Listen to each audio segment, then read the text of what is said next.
vous avez rarement connu des soirées comme celle-ci où les scores, où les résultats sont aussi serrés.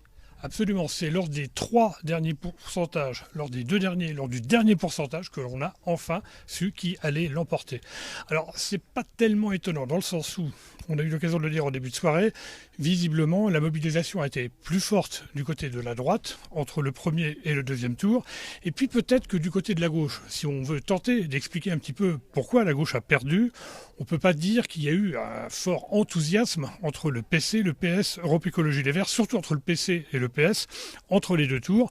On se souvient que la nuit avait été longue, au soir du premier tour, pour constituer une liste, pour savoir qui serait à quel endroit en cas de victoire, et puis sur quel programme on allait pouvoir discuter pour pouvoir véritablement gérer cette nouvelle Normandie.